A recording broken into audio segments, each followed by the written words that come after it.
This lesson is about duty to accommodate. Duty to accommodate is a legal obligation under both the Canadian Human Rights Act and the Alberta Human Rights Act. Broadly speaking, it means that organizations in Alberta have a duty to accommodate employees or volunteers. Accommodating an employee or volunteer is about providing them with an accommodation. And no, I'm not talking about lodging or housing. Providing an accommodation means adapting or adjusting certain rules, policies, spaces, or environments to help reduce or remove the challenges that someone might face. Because of a specific characteristic like age, disability, or religion, these characteristics are called protected grounds. There are 15 protected grounds under the Alberta Human Rights Act. 1. Race. 2. Color or skin tone. 3. Religion. 4. Gender. 5. Gender identity. 6. Gender expression. 7. Physical disability. 8. Mental disability. 9. Age. 10. Ancestry or heritage. 11. Place of origin. 12. Martial status. 13. Family status. 14. Sexual orientation. 15. Source of income. So your job or occupation. So when it comes to duty to accommodate, we're talking about accommodations an employee might need because of the challenges they face on account of their race, their gender identity, physical disability, or mental disability, or any other protected ground. Employers have a legal obligation, so they're legally obliged to make these accommodations so that their employees are able to do their jobs and do them well without having to jump through hoops, so to speak. At the end of the day, that's the whole point of duty to accommodate. Employees shouldn't struggle to do their jobs. So when there's an easy fix, an accommodation their employer could make to help them perform certain tasks or fulfill certain responsibilities faster or more effectively. Let's go over a couple of examples.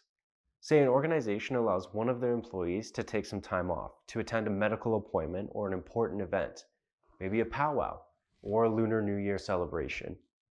That's an accommodation. Or say an organization manages one employee's schedule a little different so that they're able to balance work and caregiving. That's an accommodation too.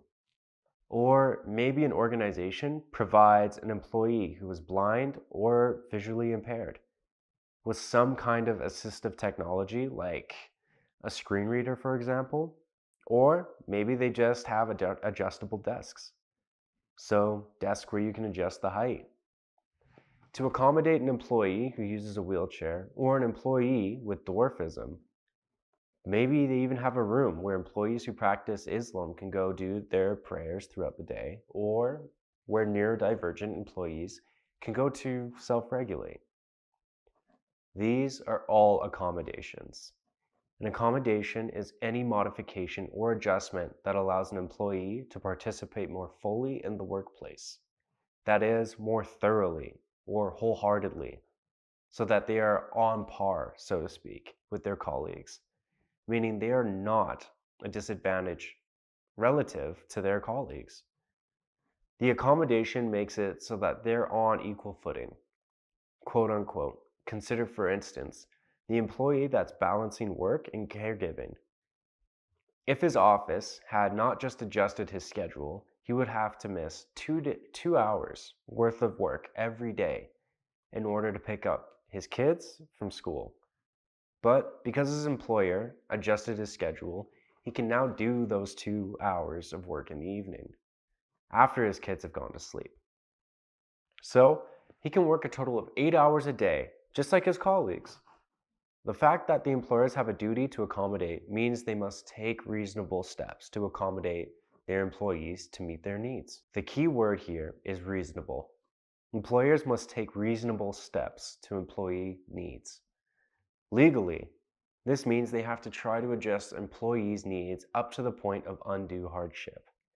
Undue hardship refers to the point where an employer cannot in any way accommodate an employee without facing real significant challenges.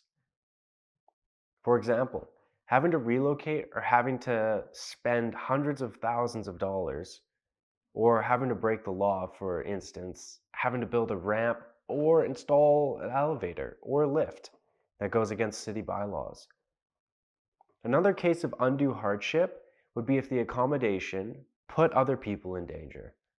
So, although workplaces are required to accommodate employees, they are not required to do so if it causes undue hardship.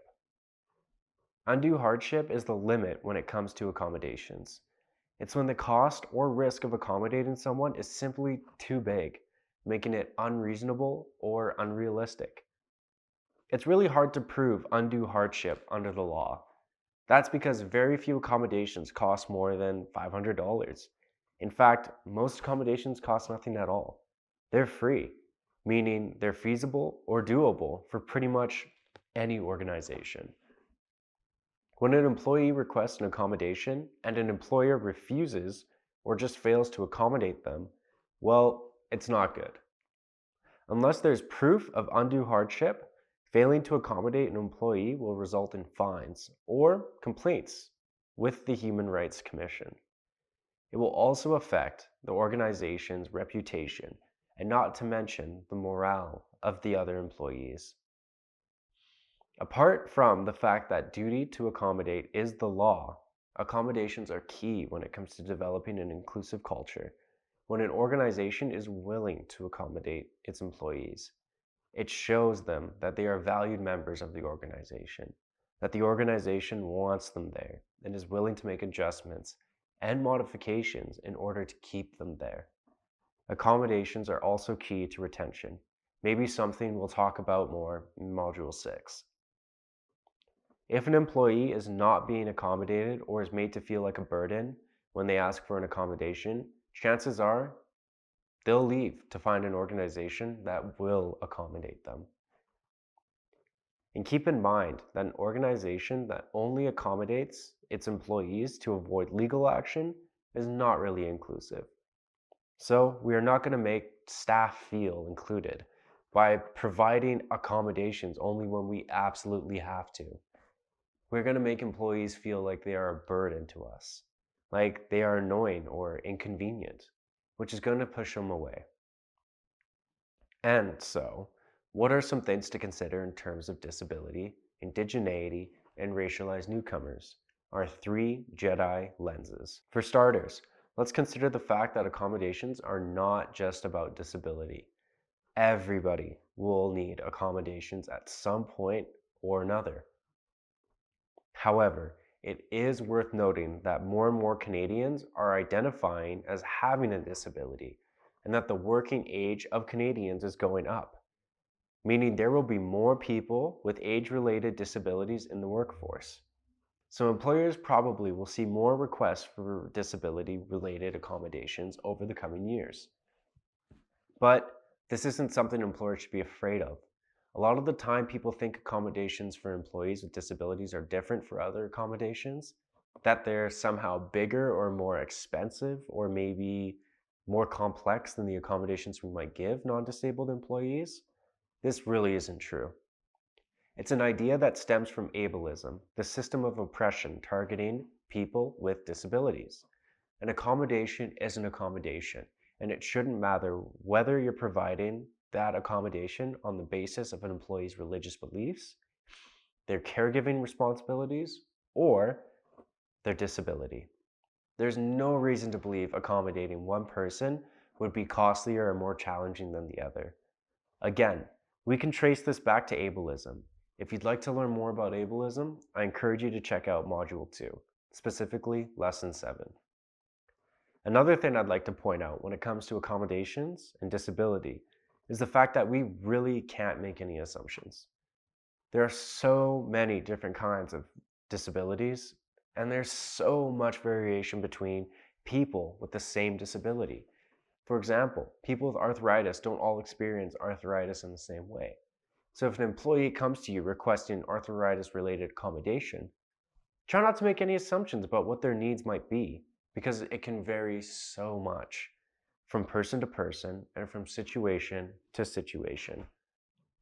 Lastly, I want to talk about some best practices when it comes to accommodations. First, ask candidates about any accommodations they might need during the interview.